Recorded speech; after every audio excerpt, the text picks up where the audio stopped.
নির্ধারিত সময়ে কর্মীদের বেতন পরিশোধের নির্দেশ দিয়েছেন শ্রম উপদেষ্টা আসিফ মাহমুদ। একই সাথে ন্যূনতম মজুরি পুনর্মূল্যায়নের আশ্বাস দিয়েছেন তিনি।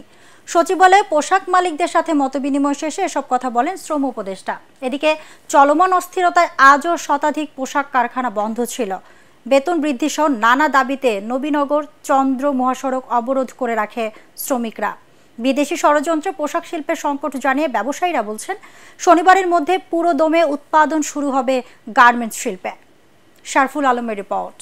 এলো ভিশন মুশকিল আসান অফার। যে কোনো ব্র্যান্ডের পুরনো ফ্রিজ নিয়ে চলে আসুন ভিশন শোরুমে আর নিয়ে যান নতুন ভিশন ফ্রিজ 20% পর্যন্ত ছাড়।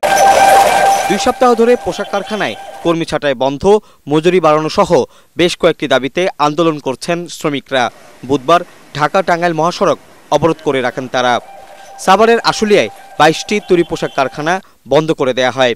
এছাড়াও বেশ কয়েকটি কারখানায় চলছে অনির্দিষ্টকালের ছুটি। পোশাক কারখানায় নিরাপত্তায় আইনশৃঙ্খলা বাহিনী অতিরিক্ত সদস্য মোতায়েন করা হয়েছে।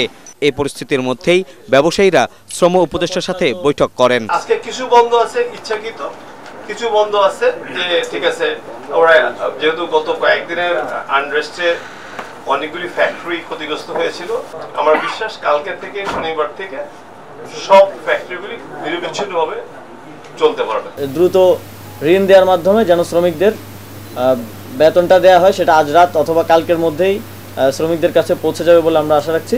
খুব দ্রুত সময়ের মধ্যে যাতে শ্রমিকদের নিম্নতম মজুরির যেই দাবি রয়েছে এবং সমস্যা আছে, শ্রমিক নেতৃবৃন্দের সাথেও কথা বলে, মালিক পক্ষের সাথে কথা বলে সরকারের বিষয়ে একটি ভালো সিদ্ধান্তের দিকে যাওয়ার আমরা চেষ্টা করব।